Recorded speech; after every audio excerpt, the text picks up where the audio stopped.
जब पाकिस्तान में खुशामद मेरिट हो तो फिर प्रोडक्ट यही होती है, एंड रिजल्ट यही आता है। पुटीन साहब की कजन नहीं है बल्कि उनसे बेइंतहा हैंडसम, खूबसूरत, स्मार्ट है। इसको तो आप एग्री करें। पहले दिन से ये मीडिया का गला घोंटने के लिए इनकी कोशिशें हैं। सब्सक्राइब करें और बेल दबाएं ताकि कोई खबर रह न जाए।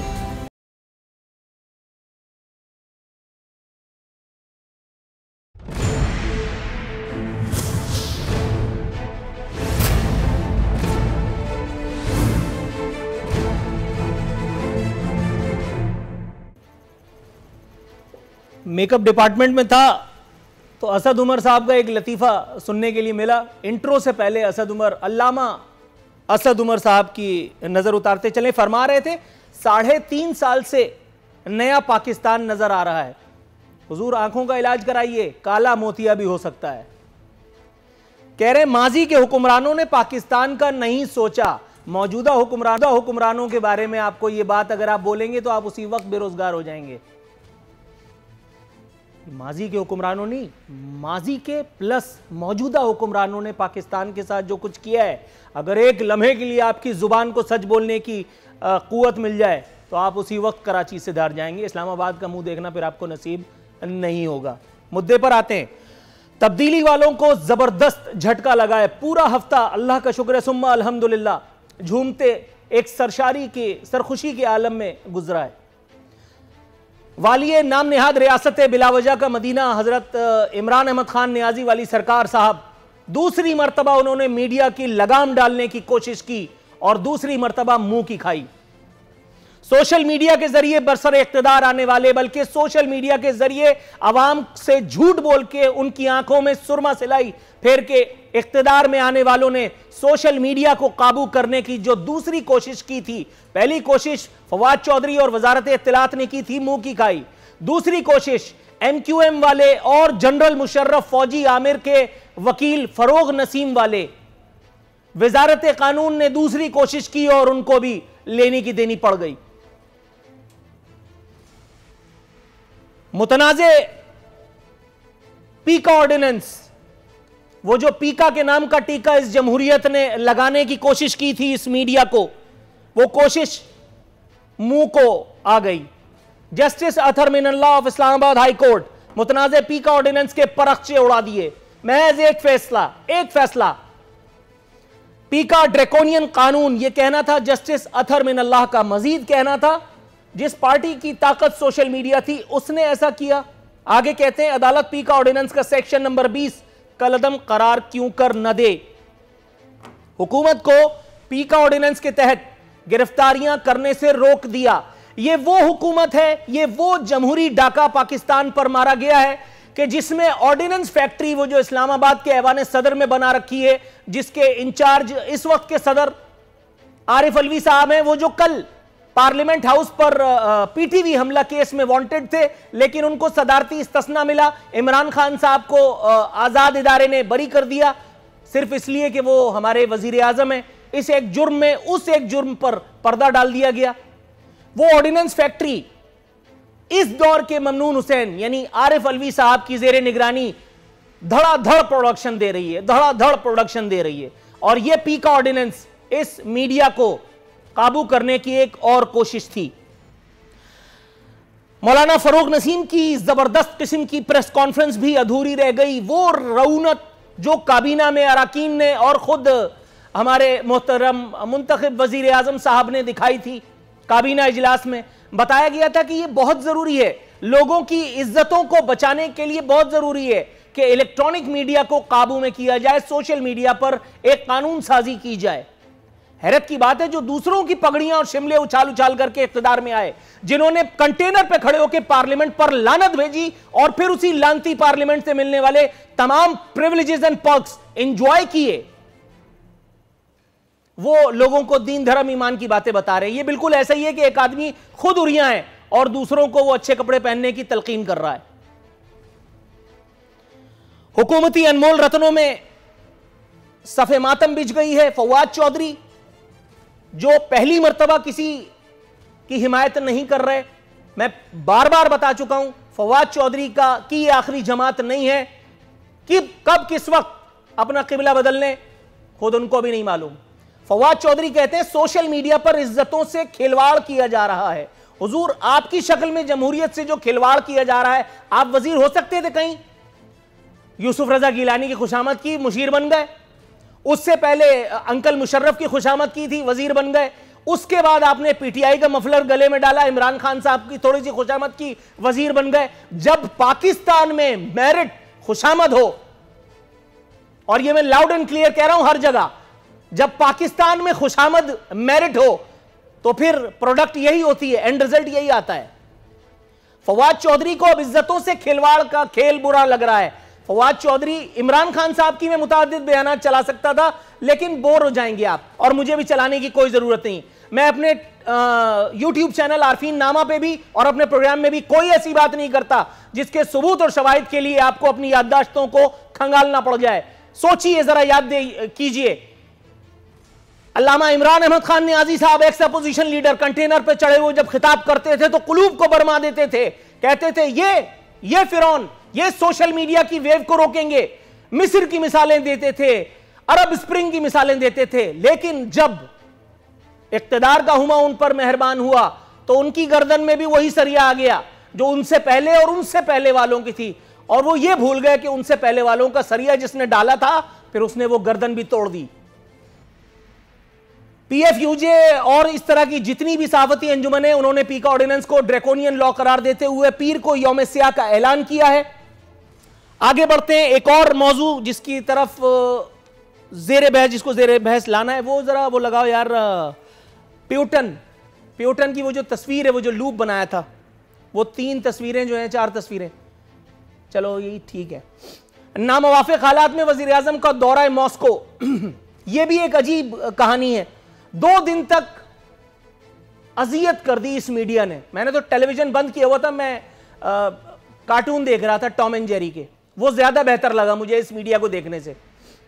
कोई इमरान खान साहब की हैंडसमता के पीछे पड़ा हुआ है, कोई एंकर जो है वो किसी हुकूमती अनमोल रतन के गले पड़ी हुई है या पड़ा हुआ है, और वो बता रहे हैं कि ये दौरा पाकिस्तान के लिए कितना ज्यादा इंपॉर्टेंट है। कोई इस दौरे की टाइमिंग पे बात नहीं कर रहा। 2 दिन तक महज सुभान अल्लाह माशाअल्लाह, 2 वजीर जो हुकूमत ने झूठ बोलने के लिए रखे हुए हैं, एक बता रहा था कि इमरान खान ने वजीर की नमाज पढ़ ली है और अब वो प्यूटन के पास जा रहे हैं। एक ने ट्वीट किया, उसने ये बताया कि प्यूटन ने इमरान खान साहब की हैंडसमता से मुतासिर होकर के दौरे को मुलाकात को 1 के बजाय 3 घंटे पर मबनी फरमा दिया है। मैं तो डर रहा था कहीं खान साहब उसको यूक्रेन के बजाय पाकिस्तान पर हमले के लिए कायल न कर लें, क्योंकि हैंडसम तो हैं और सादिक और अमीन भी हैं, और इस वक्त इस मुल्क में इमरान खान कुछ भी कर दे, कोई उसका हाथ रोकने वाला नहीं है। आप ऑफ एयर हो सकते हैं, इमरान खान के खिलाफ कोई एक लफ्ज नहीं सुना जाएगा। बस सिर्फ यह रह गया है कि इमरान खान को प्यूटन का कजन साबित कर दिया जाता। एक ट्वीट पढ़ के सुना रहा हूं, यह ट्वीट किसका है उसके बाद बताता हूं। लिखा है, न जाने इस हिमाकत आमेज दौरे के मेहमान कौन थे। बहरहाल अब वजीर आजम काबीना अरकान भूल जाएं, इन बनावटी हकीकी तिजारती पाक रूस मुआहिदों को आज दस्तखत होने थे। रूस पर खतरनाक आलमी पाबंदियां लग चुकी हैं, मजीद लगने जा रही हैं। नॉर्थ साउथ गैस पाइपलाइन को भी भूल जाएं, जल्द घर लौटाएं। ये वो आदमी है जो अपने मुंह से खुद कुछ नहीं बोलता, ये बगैर प्रॉम्प्टर के प्रोग्राम नहीं करता, ये हकलाए बगैर एक जुमला मुकम्मल नहीं करता। सबको पता है मैं किसकी बात कर रहा हूं। ये जिस चैनल पे जाके बैठता है इसको स्क्रिप्ट दिया जाता है, और जो इसको स्क्रिप्ट मिलता है ये उससे हटके बात नहीं करता। इसको जब कहा जाता है कि इमरान खान की खुशामद करो तो ये अपने घर से, अपने ड्राइंग रूम से बैठ करके वीडियो जारी करता है कि इमरान खान ने तेल का कुआं निकाल दिया। ये अपने प्रोग्राम के, इसके प्रोग्राम के जरिए तब्दीली सरकार बहुत हद तक चलाई जा रही है, और ये वहां बैठ करके ये बताता है कि इमरान अगर नहीं है तो पाकिस्तान माज़अल्लाह नहीं है।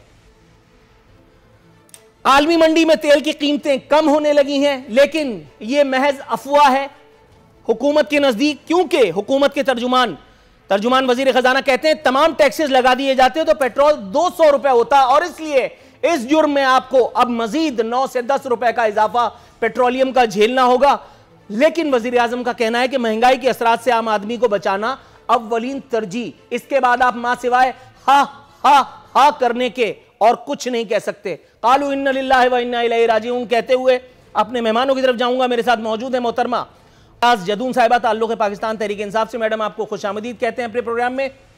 मोहतरम जनाब सेनेटर शहादत आवान साहब पाकिस्तान पीपल्स पार्टी से हमारे साथ इस वक्त बनफ से नफीस स्टूडियोज में तशरीफ फरमा है। मोहतरम जनाब गौस मोहम्मद नियाजी साहब पाकिस्तान मुस्लिम लीग नवाज की तर्जुमानी की अदाकारी करेंगे। जनाब तमाम मोअज़्ज़िज़ीन को अपने शो में शिरकत पर खुशामदीद कहते हुए हस्बे रिवायत हस्बे दस्तूर मोहतरमा उज़्मा रियाज जदून साहिबा के पास जाऊंगा। मैडम कैसी हैं आप? अल्हम्दुलिल्लाह जी, अल्लाह का करम है।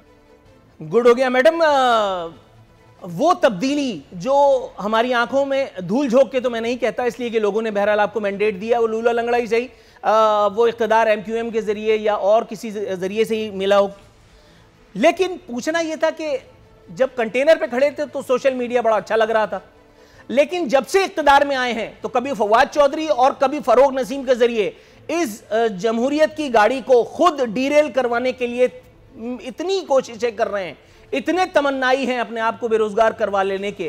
क्यों मैडम? जस्टिस अथर मिनल्लाह ने अगर इसको ड्रैकोनियन कानून कह दिया तो क्या मैं ये पूछते हुए हिचकिचाऊं आपके ख्याल में कि ये ड्रैकोनियन कानून अल्लामा इमरान अहमद खान नियाजी साहब रहमतुल्लाह अलैह उनके इख्तिदार में क्यों कर पेश करने की जरूरत पेश आई?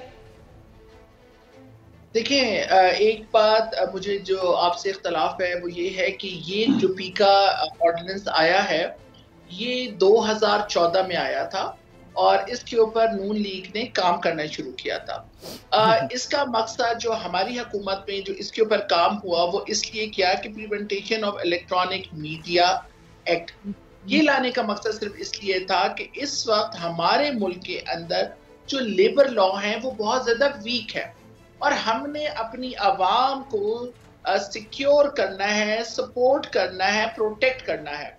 देखिए जी, आपको भी पता है, हमें भी पता है कि जिस तरह से सोशल मीडिया के ऊपर भी वैसे अगर देखा जाए बहुत ज़्यादा इलेक्ट्रॉनिक क्राइम्स जो हैं वो बढ़ते जा रहे हैं। लाइक आप बैंकिंग का सिस्टम ले लीजिए, उसके अंदर आप देखें कि कितना ज़्यादा क्राइम बढ़ रहा है। सोशल मीडिया के ऊपर आप देख लें जिस तरह से लोगों को थ्रेट किया जाता है, उनको फेक न्यूज़ के ज़रिए ख़वातीन के साथ हरासमेंट के इतने काम मतलब बातें होती हैं वो आए रोज आपको पता है मीडिया के ऊपर सुनने को भी मिलती हैं।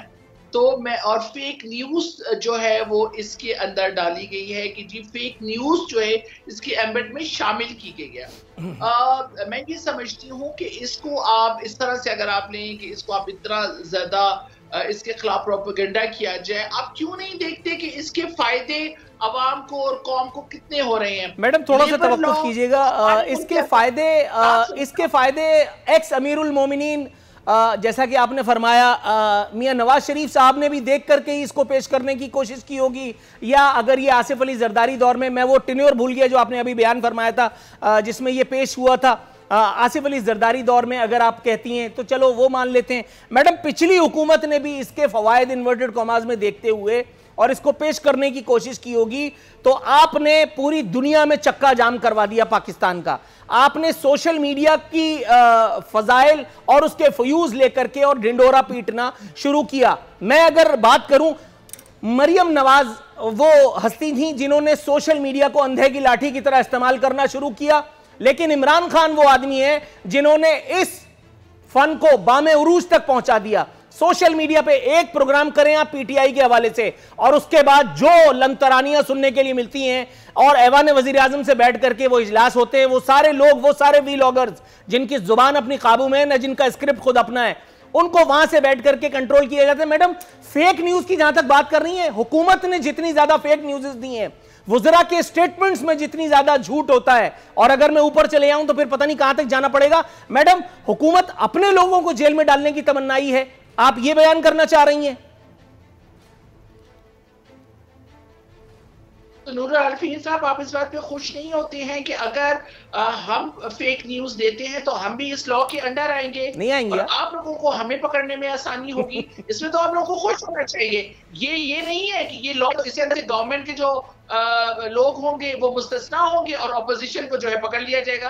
नूर अरफीन साहब, मैं एक बात आपको बात करना चाहती हूँ। इसी टेन्योर में मेरे ऊपर भी फेक न्यूज के थ्रू मुझे भी हरास किया गया। मेरी भी 24 घंटे न्यूज चलती रही जिसका जो न्यूज चल रही थी उसका रियलिटी से कोई ताल्लुक नहीं था। तो देखिए इस वक्त हमारे जो लोग हैं वो इस किस्म की फेक न्यूज के ना सिर्फ शिकार होते हैं बल्कि वो बेचारे तो परेशान होते हैं कि अब हम किसको बताएं और क्या करें। लोगों को डिफेम किया जाता है, वो बेचारे बताने के काबिल नहीं होते, वो रिफ्यूज करने के काबिल नहीं होते, उन्हें किसको वो रिफ्यूज करें। एक न्यूज अगर आप चला देते हो आपको पता है उसकी क्रेडिबिलिटी पे कितना असर होता है। राइट हो गया मैडम, थोड़ा सा तवक्कुफ कीजिएगा, मैं आपकी तरफ आता हूं। आपकी नीयत पे शक नहीं है, मैं आपकी नीयत के ऊपर बिल्कुल शक नहीं करता, आपकी बात पर यकीन करते हुए मैं मोहतरम जनाब शहादत अवान साहब की तरफ जाता हूं। शहादत अवान साहब, सर इरादा अच्छा था, मेरे हैंडसम का इरादा अच्छा था, लेकिन फेक न्यूज का कला कमा करने के लिए जरूरी था कि पीका ऑर्डिनेंस पेश किया जाता। तो क्या हुआ कि पार्लियामेंट में सवाल पूछे जाते हैं, सवाल जवाब होते हैं, इसलिए हैंडसम वहां नहीं जाते क्योंकि उनको सुनने की आदत तो वैसे भी, हैंडसम तो है, वर्ल्ड कप का जो है वो भी जीत करके आए हैं सर। लेकिन अगर फेक न्यूज की इंप्लीमेंटेशन इसी तरह से हो जाए जिस तरह मैडम ने कहा, 200 अरब डॉलर पाकिस्तान अगले दिन मुंह पे मारेगा, 100 अरब डॉलर, ये मुराद सईद का कहना था। पहली गिरफ्तारी मेरा ख्याल है वहां होती, दूसरा पीएम हाउस को यूनिवर्सिटी बनाने के चक्कर में मेरा ख्याल है हम इमरान खान साहब थे। सर इन दो अनमोल रत्नों के बाद पाकिस्तानी जमहूरियत, ये लूली लंगड़ी जमहूरियत, इसको कहां देखते हैं आप? नूरुल आरफीन पास, सबसे पहले तो मैं उज़मा रियाज जद्दून साहबा को ये कहूँगा, ये 2014 का ये एक्ट नहीं था, ये 2016 का एक्ट था, नंबर 1। सही। और दूसरा उसके अलावा ये जो अभी इन्होंने ऑर्डिनेंस जो है 75वां ऑर्डिनेंस अलवी साहब ने जारी किया है, इसके अंदर जो है फेक न्यूज़ की कोई तारीफ़ नहीं है। इसमें जल्दबाजी इनको ये थी कि बाई सर्कुलेशन इन्होंने कैबिनेट से करवाया, 17 तारीख को सेनेट का इजलास था, 18 तारीख के लिए नेशनल असम्बली थी। वो इजलास नेशनल असम्बली का इसलिए मुलतवी करवाया गया ताकि ये 2 ऑर्डिनेंसेस जो हैं वो जारी किए जा सकें। तो मैं ये समझता हूँ कि इनको क्या जल्दी पड़ी हुई थी कि इन्होंने ये ऑर्डिनेंस और इलेक्शन एक्ट का ऑर्डिनेंस इन्होंने जारी किया। शायद इनको रशिया जाने का था, कोई इतनी बड़ी न्यूज़ आने वाली थी, या इनको कोई इतना खौफ था जिसकी वजह से ये ऑर्डिनेंस इन्होंने अपनी पार्लियामान को बाईपास करके इन्होंने जारी किया। उसके अलावा सर मैं आपको ये बात बता दूं कि अगर आप इनको ये देख लें तो इन्होंने जितने भी बड़े कवानीन हैं इसी तरीके से इन्होंने बिल्डोज़ किए हैं। तो मैं ये कहूँ कि अगर इस किस्म की कोई सूरत, आप ये देखें 2016 का ये एक्ट था, इनको रूल्स बनाने थे, लेकिन इनकी एफिशिएंसी आप देखें कि इन्होंने 3.5 साल तक इस गवर्नमेंट ने वो रूल्स जो हैं वो नहीं बनाए, लेकिन ऑर्डिनेंस तो 8 घंटे में ये लेके आ गए। ये इनकी बददियानती है। लेकिन बात ये से देखें, पहले दिन से ये मीडिया का गला घोंटने के लिए इनकी कोशिशें हैं। ये आज़ारी राय जो है उसके ख़िलाफ़ हैं। आप देखें पहले इन्होंने जो पाकिस्तान मीडिया डेवलपमेंट अथॉरिटी के क़याम के लिए कोशिश की, लेकिन जब चलते रहे, जब आप और हम लोगों ने इवन पार्लियामेंट के सामने हमने एहतजाज किया, लोगों ने ढूंढा, तो हमारे वज़ीर इत्तलात साहब तो इस बात तक जो है मुनर्रिफ हो गए। उन्होंने कहा यार मुझे तो ढूंढने से कोई एक्ट या ऑर्डिनेंस या कोई ड्राफ्ट तक नहीं मिला। अब इस दफ़ा इन्होंने यही सूरत हाल की कि एक नाकाबिले दस्तअंदाज़ी जो जुर्म है उसको इन्होंने काबिले दस्तअंदाज़ी बना दिया, इन्होंने उसको नाकाबिले ज़मानत बना दिया। इवन के बाद ये कि यहाँ लोग जेलों में सड़ रहे हैं, लोगों के 19 साल से केसेस पेंडिंग है, उसकी इनको परवाह नहीं है। दहशत गर्दी के जो केसेस हैं उसकी उन्होंने परवाह नहीं है, लेकिन इसके ऊपर इन्होंने इस ऑर्डिनेंस के ज़रिए एक मॉनिटरिंग जज जो है वो भी बिठा दी है कि 6 महीने के अंदर अंदर जो है वो आप करें। पर रेंट के केसेस जो 30 दिन है वो आप नहीं करते हैं, जहाँ फैमिली के केसेस 30 दिन में है वो आप नहीं करते हैं, जहाँ 7 दिन के अंदर आपको जो है टेररिज्म की ट्रायल करनी है वो आप नहीं करते हैं। तो भाई इसमें आपको मीडिया का गला दबाने के लिए आपको क्या जल्दी पड़ी हुई थी? सर थोड़ा सी तवक्कुफ के साथ मैं गौस मोहम्मद नियाजी साहब के पास जाऊंगा। नियाजी साहब, सर अज़द माजरत आपको इंतजार की ज़हमत में मुब्तला करने के लिए। जनाब अमन, अपनी जान छुड़ाने के लिए अगर ये काम नहीं किया गया तो जरा तसी फरमाइएगा। ये नवाज शरीफ साहब को जिस वक्त अमीरुल मोमिनीन बनने का चस्का था तो ये आप लोगों के जरखेज दिमाग की इख्तिरा थी ये पीका ऑर्डिनेंस, ये जो अभी मोहतरमा ने फरमाया है, या ये इल्जाम भी हम जरदारी साहब की हुकूमत पे रखें? और दूसरा, इख्तिदार में आने के बाद हर जमहूरी या गैर जमहूरी फिरौन को मीडिया को खुड्डे लाइन लगाने की क्यों सोचती है सर?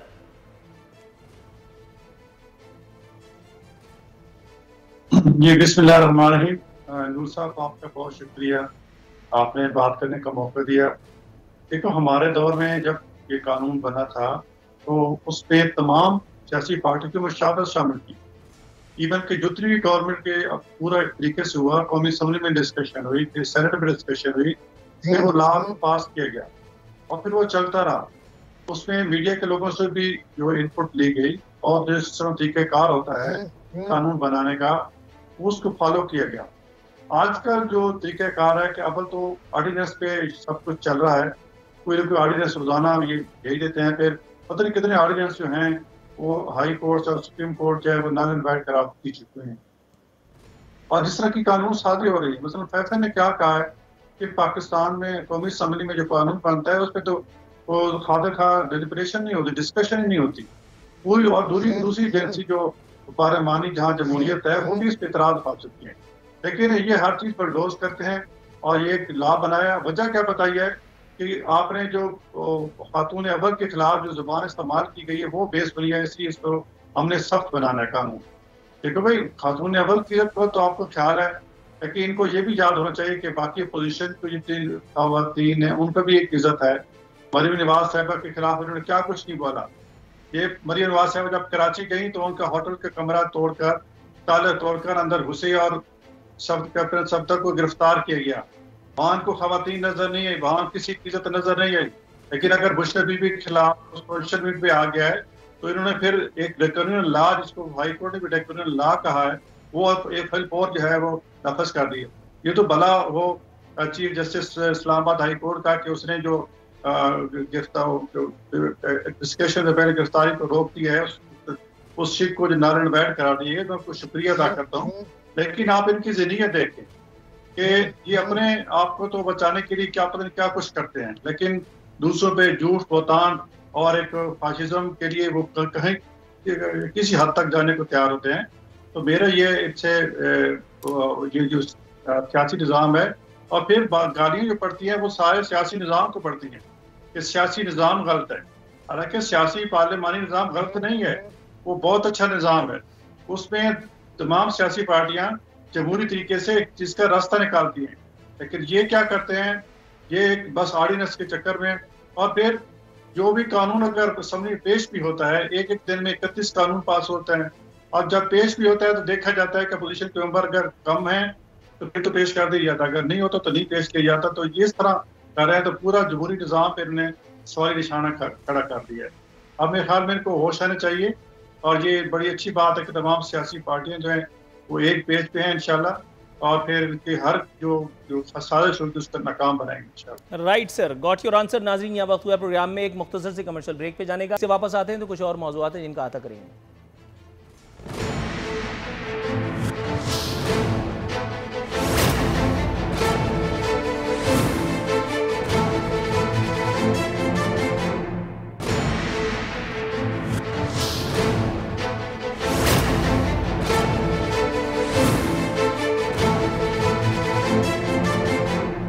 वेलकम बैक नाजरीन। मैडम उज़्मा रियाज जदून साहिबा, हम दोबारा उसी ड्रैकोनियन कानून की तरफ आते हैं जिसे जस्टिस अथर मिनल्लाह ने, जिस पर ऑब्जर्वेशन दी है, उसे ड्रैकोनियन कानून कहा है। ये कहा है कि सोशल मीडिया जिसकी ताकत थी उसी ने इसका इस्तेमाल फरमाया है। मैडम, आपने अपने केस की तरफ भी तवज्जो दिलाई, जाहिर है कि ये सब चीज़ें भी ज़रूर हुई हैं, लेकिन मैं दोबारा आपकी तवज्जो उसी जानिब ले जाना चाहूँगा। गलत खबरें खुद हुकूमत ने फैलाई, हुकूमत ने तबर्रा करने वालों को बरसरे रोज़गार किया। वो न्यूज़ एंकर्स जिनका काम धंधा नहीं चला, जिनको नौकरियों से फारिग किया गया, उन लोगों को आपने उनके प्रोफाइल को बड़ा बनाया। कुछ एंकर जो इमरान खान रहमतुल्लाह अलैह तलाश करते थे, आपने उनके प्रोग्राम्स में अपने नुमाइंदों को, बड़े बड़े वज़रा को बिठा करके उनको टाइम स्लॉट्स दिलाई। आपने एक ऐसी खातून को जो सुबह का आगाज़ इमरान अहमद खान नियाज़ी साहब, हमारे मोहतरम वज़ीर आज़म की खुशामद से करती हैं और आज से नहीं, आपने उनको करंट अफेयर एंकर बना दिया। ऐसे बहुत सारे लोग हैं जिनका काम जो है वो यूट्यूब के ज़रिए प्रोपगेशन करना है। आपने उनको तबसरा निगार, तज्जिया निगार, हक़ायक़ निगार बना करके मुख्तलिफ चैनल्स में प्लांट किया। ये इसी दौर की मैं बात कर रहा हूँ। मैडम, खुद फेक न्यूज़ की सरपरस्ती करने वाले अगर फेक न्यूज के नाम पर वीलॉग्स के जरिए वो जो तनकीद की जा रही है उसका गला घोटने के दर पे हो, मैडम तो फिर भी आप इसको डिफेंड करना चाहेंगी? देखिए, अभी आपने खुद बात की कि अगर गवर्नमेंट फेक न्यूज देती है और गवर्नमेंट अपने पसंदीदा एंकर्स को मुख्तलिफ जगहों पे उनको सेट करती है और उनको प्रोमोट या सपोर्ट करती है, तो इसी तरह से माजी की भी बहुत सी हुकूमतों ने मेरे ख्याल में किया होगा। नहीं, मैंने उस दौर में भी कहा है और मैंने उनको लाजवाब किया है। आपने किया है? मैं तो आपसे ये पूछ रहा हूँ, आप बता दीजिए हाँ या ना। बात सुने, देखिए इस वक्त तो बहस हो रही है ना कि क्या चीज सही हो रही है और क्या चीज गलत हो रही है। अगर आप पीका लॉ की बात करते हैं, अमेंडमेंट की बात करते हैं कि गलत हुई है, तो आपको तो खुश होना चाहिए कि अगर गवर्नमेंट कोई गलत काम करती है। ये तो नहीं है कि अगर कोई गवर्नमेंट लॉ बनाती है तो वो उस लॉ के अंदर नहीं आएगी, उसके वजीर, सफीर, MNAs, MPs उस लॉ के अंदर नहीं आएंगे। आप लोगों को तो फिर इसको सपोर्ट करना चाहिए। ये अच्छी बात है कि ये लॉ आ रहा है, तो इसमें आप इस लॉ के थ्रू गवर्नमेंट के नुमाइंदों को भी पकड़ेंगे, वजीरों सफीरों को भी पकड़ेंगे। मैडम ये काम तो वो करेगा जो या तो जिसने मैट्रिक पास नहीं किया होगा, या जिसके घर में टीवी नहीं होगा, या जिसके अपर चेंबर में भूसा भरा होगा। ये काम सिर्फ वो 3 लोग करेंगे जो खुश होने वाली ये बात आप कर रहे हैं। मैडम, जहांगीर तरीन जिनके तैयारे में आपने जमहूरियत को, ये लूली लंगड़ी जमहूरियत को खरीद करके लोगों के सियासी जमीर और आपने ये हुकूमत बनाई, जहांगीर तरीन का आपने कुछ कर लिया? आमिर कियानी के साथ क्या मैडम एक मिनट थोड़ा सा तवक्कुफ कीजिए ना, आमिर कियानी अद्वियात की कीमतों में मुबैना खुर्द-बुर्द का मामला वजारत इत्तलात की उस वक्त की वजीर मोहतरमा फिरदौस आशिक अवान ऑन रिकॉर्ड थी। मैं 500 दफा नाम ले चुका हूं। परवेज खटक BRT के मंसूबे पर एशियन डेवलपमेंट बैंक के एतराजात बाकायदा सकील अंग्रेजी में, जो इमरान खान साहब तो यकीनन पढ़ सकते हैं, एतराजात नहीं बाकायदा इल्जामात की बौछार। मैडम, उन लोगों का कुछ हो गया जो हुकूमत अपनी गर्दन PDMA नामी इस बिल से या ये पीका ऑर्डिनेंस जैसे ड्रैकोनियन कानून से पास करवाएगी, अपनी गर्दन देगी हुकूमत? मैडम, मैं मासूम आदमी नहीं हूं।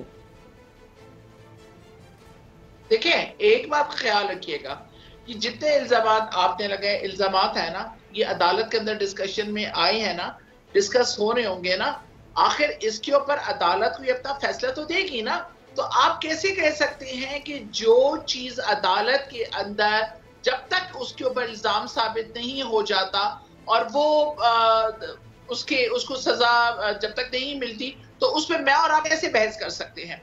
अगर कोई चीज अदालत के अंदर है और पता है कि अगर इस बंदे ने कोई ज्यादती की है, पैसा खाया है या कुछ भी इस तरह की चीज है, तो बिल्कुल वो साबित होगी।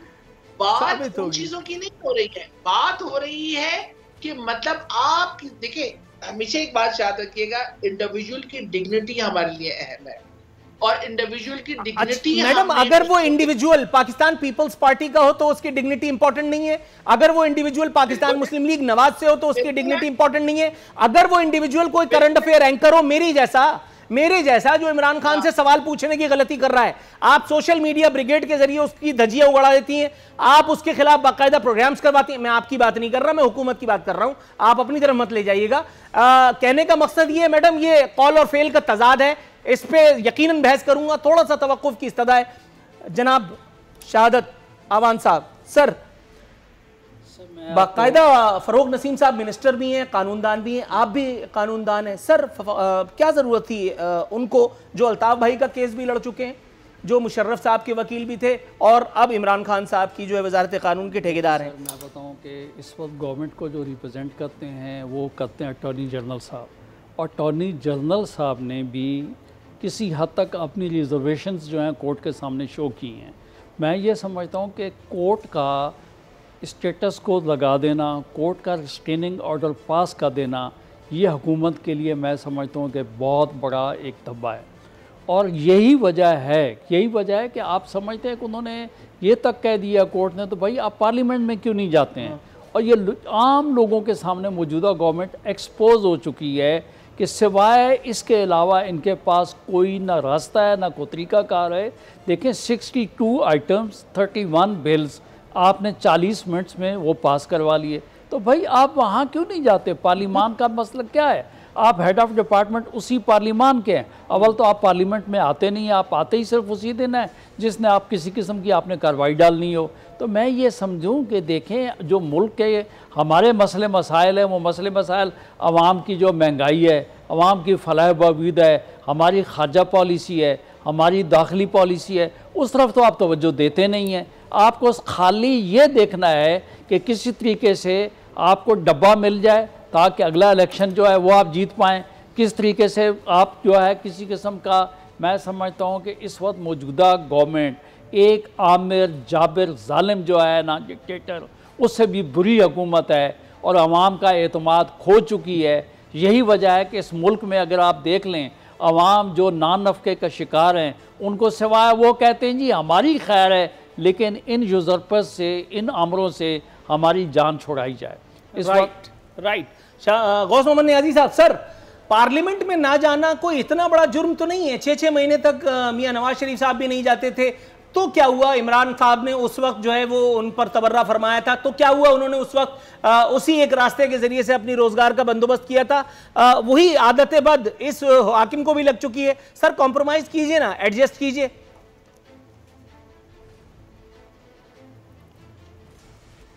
देखिए जी, प्राइम मिनिस्टर जो नवाज शरीफ साहब पार्लियामेंट में जाते थे, और जब जो एक देखो कानून साजी के लिए एक माहौल बनाना पड़ता है। जब इस किस्म की जिसमें कोई टेंशन जो हुकूमत पैदा करती है, ये तो अपोजिशन हमेशा करती है। अपोजिशन हुकूमत की टांग खींचते हैं, अपोजिशन वाले बुतबारी और अमल का मुजाहरा करते हैं ताकि अवान का माहौल ठीक हो और ये अवान चले। लेकिन यहाँ उल्टा ही हिसाब है। यहाँ जितनी अपोजिशन पार्टी हैं वो पीछे पीछे चलती हैं और धीमे धीमे चलती हैं ताकि ये इनकी शरारतों की वजह से पूरा ये सिस्टम को नपेट दिया जाए। तो ये एक इनको अभी तक, चलो शुरू में तो ये कहते हम नए नए हैं, 3.5 साल 4 साल हो गए, इन्होंने कभी ऐवान को, कौमी असम्बली को कोई इज्जत नहीं दी। खान साहब 2 या 3 दफ़ा तशरीफ लाए हैं, ये वही खान साहब हैं जिन्होंने कहा था कि मैं रोजाना आके अपने पार्लियामेंटेरियन के क्वेश्चन का जवाब दूंगा, फिर एक कि मैं 15 दिन बाद आऊँगा, फिर उसके बाद बिल्कुल गायब होगा। अब कहते हैं कि चूँकि अपोजिशन शोर शराबा करती है, मैंने ऐवान में आना नहीं है। तो ऐवान के माहौल को ठीक रखना ये हुकूमत वक्त का काम होता है। अपोजिशन जरूर ये तांगी खींचती है। बाकी जब कोई आप देखो ना, ये कहते हैं कि हम कौमी अवान को इज्जत देते हैं। आप देखें कि प्राइम मिनिस्टर पाकिस्तान के जो इमरान खान साहब हैं, इन्होंने के लिए कितने हालात है जब हम इंडियन एयरप्लेन से हमारे एयर स्पेस की वायलेशन की, उस मौके में भी जो है खान साहब या अपोजिशन के साथ नहीं बैठे। आर्मी चीफ और दीगर जो सिक्योरिटी इदारे थे ब्रीफिंग दी, उसमें उन्होंने आना मुनासिब नहीं समझा।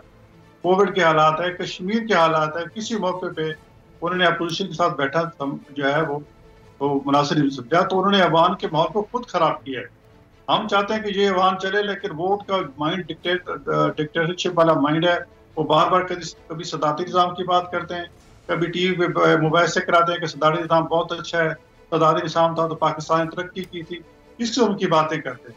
अल्लाह रहम करे सर, अल्लाह ताला हमारे और आपके साथ, हम सब के साथ मामलात में बेहतरियाँ फरमाएं। यहाँ वक्त हुआ है प्रोग्राम में एक मुख्तसर से कमर्शियल ब्रेक पे जाने का, आते हैं तो फिर गुफ्तगू को किसी और रुख पर ले जाएंगे।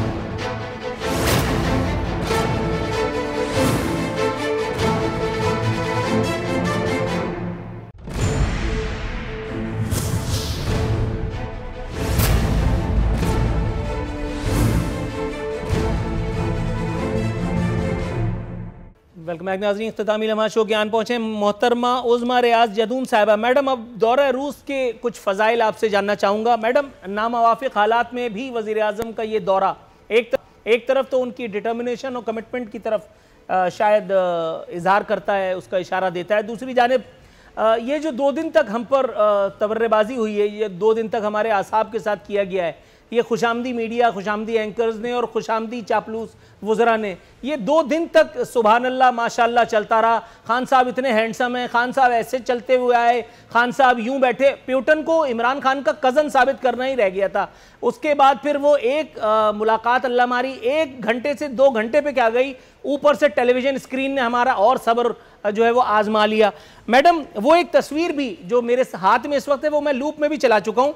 एक कमबख्त मेज़ है जो एक तरफ तो इमरान खान और दूसरी तरफ एक तरफ प्यूटन, दूसरी तरफ आलमी रहनुमाओं को लिए बैठी है, लेकिन खान साहब को उसने करीब क्या बिठा लिया, ओह गोया अजाब ही हो गया हमारे लिए। कुछ फरमाइएगा मैडम।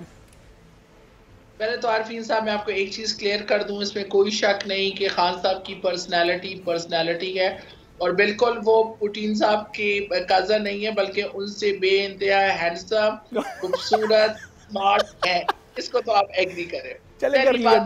दूसरी बात ये है कि भाई अगर किसी ने, हर कोई आपकी तरह इस हुकूमत को ऑब्जेक्ट ही करता रहे, ऑब्जेक्शंस करे, कभी इसके ऊपर क्या कहे कभी क्या, अगर किसी ने इस हुकूमत की इस दौरे की तारीफ कर दी तो आपको भी खुश होना चाहिए, आखिर कुछ तो होगा ना। मैडम मैं किन बातों पे खुश हूँ, मेरे लिए अपनी खुशी और भी बहुत है ना, मेरे खुशी के अपने ही पैमाने। आप पीका पे कहती हैं मैं खुश हो जाऊं, आप दौरा रूस पे एक यकीनन बहुत अहम दौरा होता, लेकिन जिन हालात में ये हुआ मैं सिर्फ उस पर क्रॉस करने की कोशिश कर रहा हूं आपको। देखिए ये ऑलरेडी डिसाइडेड था, तो इस वजह से खान साहब को जाना था और खान साहब गए। और दूसरी जगह जो आप पीका की बात करते हैं कि जी मैं कह रही हूँ आप खुश हो जाए, तो वाकई आपको खुश होना चाहिए कि चले आप लोगों की ये जो ऑब्जेक्शन है कि जी गवर्नमेंट इतनी फेक न्यूज देती है। नहीं पीका को छोड़ें, अभी ये जो दौरा रूस नाम का टीका पाकिस्तानी जमहूरियत को लगा है मैडम, इस पे इसके फजाइल, इसके फयूज और बरक़ात से अगर आप आशना फरमा दें हमें। बिल्कुल, इसके फजाइल, इसके जो बरक़ात हैं वो आपको अगले चंद रोज में नजर भी आएंगे, इसमें कोई शक नहीं है। खान साहब का ये दौरा इंतहाई कामयाब रहा, हर दौरे की तरह उस पर भी कराया गया है, और इस बात की भी अक्कासी है कि हम अपनी खारजा पॉलिसी के अंदर हम आज़ाद हैं, हम अपने डिसीजंस खुद ले सकते हैं, हम अपनी नेबरिंग कंट्रीज के साथ अपनी विल के मुताबिक अपने मुल्क और कौम की बेहतरी के लिए हर किसी के साथ ताल्लुकात रख सकते हैं, आ सकते हैं, जा सकते हैं। और ये जो रशिया है हमारा नेबरिंग कंट्री है, उसके साथ ताल्लुकात हमारे इम्पोर्टेंट भी हैं, और हमें इनके साथ अपने ताल्लुकात बेहतरीन रखने भी चाहिए।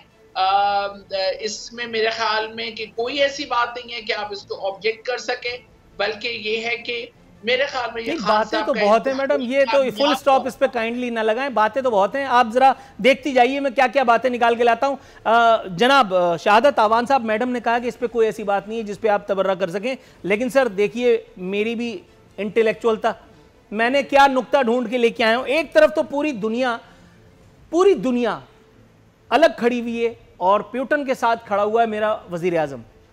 महज दौरे की टाइमिंग, गलत टाइमिंग का इंतखाब करके, क्या हमने एक दिन पहले जो हमने स्टेटमेंट दिया था कि हम किसी ब्लॉक में शामिल नहीं होंगे, क्या हमने अपने जो प्रेफरेंसेस हैं, हमने अपनी प्रायोरिटीज़ हैं वो वेस्ट के सामने एक्सपोज नहीं कर दी? क्या वो जो एक पत्ता हमारे हाथ में हो सकता था, हमने इस दौरे का, वो एक जंग ज़दा माहौल में उस दौरे के ज़रिए पाकिस्तान ने या इमरान खान ने क्या हासिल किया? देखें नूरुल आरफीन साहब, सबसे पहले तो मैं एक आम पाकिस्तानी शहरी होने के हवाले से ये आपको अपना तजिया ये कहूँगा कि प्यूटन एक सख्त गिर किस्म का एक कौम परस्त है, और मैं ये समझता हूँ आज से नहीं, जब से USSR टूटी है, तो जब से प्यूटन इक़्तिदार में आया उसकी एक ही कोशिश है कि जितने भी वो ममालिक या जितनी भी वो इकाइयाँ थीं उनको एक झंडे तले वो अपनी लाइफ में इकट्ठा कर सके, नंबर 1। और दूसरा उसके बाद अगर आप ये देख लें कि ये सब जंग तो बहुत अरसे से चल रही थी। लुहानस्क, डोनेट्स्क के जो हैं 2 स्टेट जो हैं जो कि बागी स्टेट थी यूक्रेन से, उनको जो ख़ुद मुख्तारी का ऐलान कर रही थी उनको रशिया ने तस्लीम किया और उनको सपोर्ट किया। तो बात ये है कि किसी आज से नहीं, ये बहुत अरसे से जो है जो रूस है वो यूक्रेन को छेड़छाड़ में वो था। अब मेरा कहना ये है कि इस वक्त इन हालात में मैं समझता हूँ कि हमारा, मैं जैसे पहले मैं कह चुका हूँ कि ना हमारी को खारजा पॉलिसी है, ना हमारी को दाखिली पॉलिसी है। अदरवाइज़ होना ये चाहिए था कि इस वक्त जब 2 अक़वाम जंग के अंदर लगी हुई हैं उस वक्त हमारा दौरा बनता नहीं था, नंबर 1। और उसके अलावा भी उस वक्त जाके कंधे के साथ कंधा जाके जोड़ के खड़े हो जाना। आप समझें एक तरफ तो हम देखते हैं IMF जो है, यूरोपियन यूनियन जो है, किन किन के आगे हमने कशकोल फैलाए हुई हैं और किस तरीके से हम चल रहे हैं, और दूसरी तरफ जो हम रशिया के साथ जाके जिस तरीके से खड़े हो गए, मैं समझता हूँ कि मुझे ये कहना चाहिए कि ये जिसने ये पॉलिसी बनाई है, मैं तो उसको कोई ज़ू शऊर आदमी कभी भी नहीं कहूँगा। ये कोई फातरुल अकल आदमी भी इस किस्म की जो है ना वो सोच जो है वो रख सकता है। और मैं समझता हूँ कि ये हमारे मुल्क के लिए आइंदा आने वाले वक्त और हालात के लिए ये वक्त ही बताएगा कि इस वक्त में ये दौरा, फिर मज़े की बात है फेक न्यूज़ की भी बात चल रही थी, अगर आप ये देख लें, कहते हैं ये पहला दौरा आप किसी जो वज़ीर आज़म ने किया, भाई आप भूल गए कि आसिफ जरदारी साहब वहाँ जा चुके हैं, मियाँ साहब वहाँ जा चुके हैं, तो भाई बात ये भी तो याद रखें ना ये कि हमारे जो है ये भी फेक न्यूज़ के मोहम्मद नियाज़ी साहब। सर मैं आपकी तरफ आ रहा हूँ स्ट्रेट अवे, ये मुझे बताइए जनाब अमन, यूक्रेन का मैं ज़रा पढ़ रहा था, वो तो कॉमेडियन था उनका जो प्रेसिडेंट है, और अब बैठ कर अदाकारियां कर रहा है, कभी जाकर के फौज के साथ फौज का यूनिफॉर्म पहन करके खड़ा हुआ है, कभी सदारती महल में खड़े होकर के और वो अपना स्टेटमेंट दे रहा है कि जी I am the target one, मुझे मिटाने के लिए, मेरी फैमिली को मिटाने के लिए कोशिशें हो रही हैं, कभी जो है वो दुनिया भर पे तबर्रा कर रहा है कि भाई आओ हमें हथियार दो। जनाब एक तरफ तो ये साबित हो गया कि जिसका काम पॉलिटिक्स से अगर उसने नहीं किया तो फिर नाकामियां मुकद्दर होती हैं। दूसरी बात सर, आपको ये जान के कैसा लगा, जैसे शाह महमूद कुरैशी साहब ने बताया कि हम एक आज़ाद खारजा पॉलिसी के हामिल मुल्क हैं, अमेरिका ने दूसरी मरतबा इस दौर में कुछ कहा था और हमने, हमारे हैंडसम वजीर आजम ने, हमारी तब्दीली सरकार ने उनको नो कर दिया। पहली दफ़ा तो अमेरिका मुकर चुका था, जिस पे ये लोग इतराते फिर रहे थे कि हमने अमेरिका को नो किया, वो तो अमेरिका से ही खबर जारी हो गई कि भाई हमने तो कुछ कहा ही नहीं है।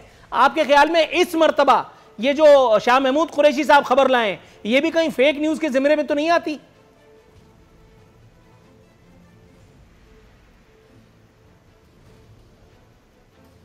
हेलो जी सर, मेरा सवाल खत्म हो गया जी। अरे जी, मैं तो एक बात ये कहूंगा कि खान साहब की जितनी भी खारजा पॉलिसी की बात हुई है, पहले तो ये जो रशिया का दौरा था उसमें जो गेन किया, मुझे तो कोई समझ नहीं है कि क्या गेन किया। और उन्होंने कहा कि हर कीमत पे दौरा करना है। 3 घंटे की मुलाकात में जो एक बात जो बयानी है, जो उनकी जो वज़ारत ख़ारिजा की स्टेटमेंट है, सिर्फ 2 लाइनों में उन्होंने लिख दिया कि प्राइम मिनिस्टर ने दौरा किया और ये भी। जो खान साहब जो नारा लेके गए थे कि मैं वहाँ इस्लामोफोबी में बात करूंगा, डिस्कशन करूंगा, हमारे तजारती मुआहदे होंगे, हमारा ये होगा वो होगा, लेकिन जब वो स्टेटमेंट क्या आके टीवी पे चली कि वहाँ जो तजारत आपस में तजारत के दिलचस्पी बढ़ाने पर बात हुई। देखो ये या जो पुराने MOU थे उनको रिवाइव करने पर बात हुई, तो मुआहदा तो कोई नहीं हुआ। और दूसरी बात यह कि अगर मुआहदा को हो भी गया है तो क्या आप इतनी ताकत है कि जब पूरा यूरोप रशिया पे पाबंदियां लगा रहा है तो क्या आप उससे तजारत कर लेंगे? हमारे पड़ोसी मुल्क जो ईरान है उसके साथ हम तेल नहीं खरीद सकते। हम अपनी पाइपलाइन वो बना चुका है और हमने भी कुछ बना लिया, बीच में 80 किलोमीटर 80 किलोमीटर के एरिया जहाँ पाइपलाइन बनी है वो तो हम यूरोप और अमेरिका की तरफ से बना नहीं सकते, तो क्या हम रशिया से तजारत कर सकते हैं? तो बारा खान साहब का ये दौरा सिर्फ अना की भीड़ था कि क्योंकि मैंने कह दिया है तो मैं अब जाऊंगा। पहले भी मेरी बड़ी साल्ट हुई है, पहले भी जब मैंने मलेशिया से बात की थी कि हमने जो है वो अपना ब्लॉग बनाते हैं, अपना TV बनाते हैं, तो मुझे दौरा कैंसिल करना पड़ता सऊदी की वजह से। हालांकि सर ईमानदारी की बात है, ये भी गलत है। मतलब इतने सारे खुशामदी TV चैनल और TV एंकरों के होते हुए बिलावजह का एक TV चैनल बनाना इस आला पाएगा, जब दिन भर बैठ करके इन लोगों से चमचागिरियाँ करवाई जा रही हैं, तो अब वो तो अच्छा हुआ खर्चा बच गया। बहरहाल आपकी राय का बहुत शुक्रिया। मोहतरमा उज़्मा रियाज जदून साहिबा मैडम, आपके वक्त का बहुत शुक्रिया। सेनेटर शहादत अवान साहब सर, आपके सब्र का बहुत बहुत शुक्रिया। तीनों मोअज़्ज़ज़ मेहमानों का एक मरतबा फिर करते हुए नाज़रीन यहाँ साइन ऑफ करने का वक्त हुआ। कल इंशाअल्लाह बशर्ते ज़िंदगी हाजिर खिदमत होंगे। फ़ी अमान अल्लाह।